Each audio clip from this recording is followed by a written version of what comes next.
हेमंत सरकार के 1 साल पूरे हुए इस मौके पर बीजेपी और बीजेपी की तरफ से बाबूलाल मरांडी ने जमकर आरोप लगाया। इसे अबुआ सरकार नहीं ठगुआ सरकार कहते हुए एक बुकलेट भी जारी की और कई तरह के आरोप लगाए गए हैं। इसके साथ साथ उन्होंने हेमंत सरकार पार्ट 2 के 1 साल पूरे होने के मौके पर एक पुस्तिका जारी की, असफलताओं का उल्लेख किया और साथ ही साथ उन्होंने एक गंभीर आरोप लगाया कि मैया सम्मान की राशि बांग्लादेशी घुसपैठिए भी ले रहे हैं। और इसके साथ जो एक दिन पहले नियुक्ति पत्र वितरण हुआ था उसे लेकर भी उन्होंने कहा कि नियुक्ति पत्र वितरण में अभ्यर्थियों से जानबूझकर कहलवाया गया है कि मैया सम्मान के पैसों से वो पढ़े हैं, जबकि मैया सम्मान की राशि अगस्त में मिलनी शुरू हुई और जुलाई में ही बाबूलाल मरांडी का कहना है कि जेपीएससी की मुख्य परीक्षा हो चुकी थी। तो करिश्मा है हमारे साथ। करिश्मा, देखिए, बाबूलाल मरांडी ने ये 2 मुद्दे काफी अहम तरीके से उठाए हैं कि बांग्लादेशी घुसपैठियों को मैया सम्मान क्यों मिल रहा और अभ्यर्थियों से जबरन मंच पर कहलवाया गया है, यह आरोप उन्होंने लगाया है।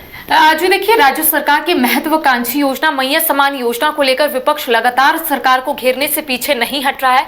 इससे पहले जब 2024 में मैया सम्मान योजना की शुरुआत हुई थी, उस वक्त ही विपक्ष की तरफ से कई सवाल उठाए गए थे और ये कहा गया था कि आखिर इतनी महिलाओं को सरकार कैसे पैसे देगी, सरकार सिर्फ महिलाओं को ठगने का काम कर रही है। और उसके बाद भी आपने देखा होगा कि विपक्ष के कई ऐसे नेता हैं जिनका स्पष्ट तौर पर यही कहना था कि सरकार सिर्फ वोट बैंक की राजनीति करती है। देखिए, आज नेता प्रतिपक्ष बाबूलाल मरांडी के तरफ से एक प्रेस वार्ता रखी गई, एक बुकलेट जारी किया गया और सरकार की जितनी भी उपलब्धियां सरकार गिना रही है उसके ऑपोजिट में तमाम जो बुकलेट है उसमें जिक्र किया गया है। साथ ही देखिए, कल ही तमाम स्टूडेंट, तमाम अभ्यर्थियों के बीच नियुक्ति पत्र का वितरण किया गया था। लगभग 9000 अभ्यर्थियों के बीच नियुक्ति पत्र का वितरण खुद मुख्यमंत्री हेमंत सोरेन ने किया है।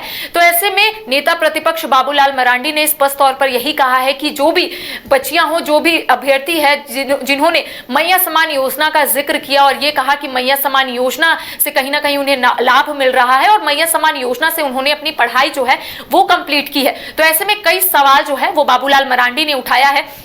उनका कहना है कि 2024 के अगस्त में मैया सम्मान योजना की पहली किस्त जो है वो महिलाओं के अकाउंट में भेजी गई थी। जुलाई महीने में जेपीएससी का जो मुख्य परीक्षा या फिर हम कह सकते हैं जो रिजल्ट है उसे प्रकाशित किया गया था।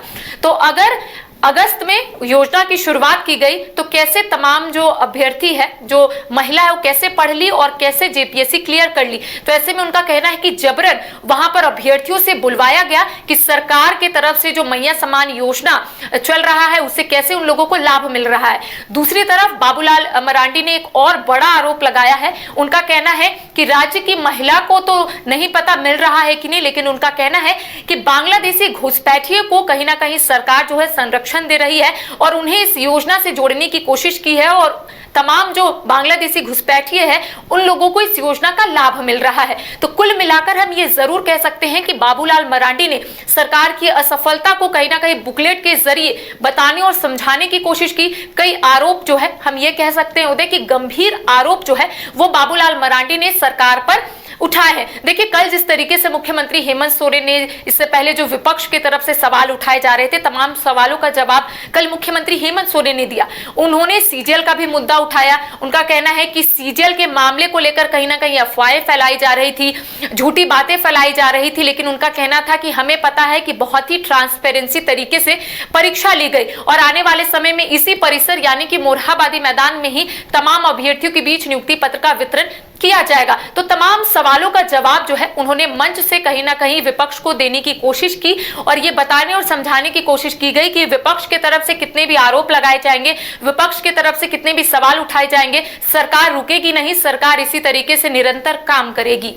चलिए, अब बाबूलाल मरांडी की तरफ से जो आरोप लगाए गए हैं उनका जवाब क्या कुछ आएगा इसका इंतजार रहेगा, क्योंकि मैया सम्मान को लेकर उन्होंने कहा भी है कि मैया सम्मान का सरकार ढिंढोरा जरूर पीट रही है लेकिन महिलाएं अब भी इंतजार कर रही हैं और महिलाओं को वो पैसे नहीं मिल रहे हैं। लंबित क्यों है, इस बात को लेकर भी सरकार बताए और साथ ही बांग्लादेशी घुसपैठियों को लेकर उन्होंने सवाल खड़े किए हैं। इस पर क्या जवाब मिलता है इसका इंतजार रहेगा।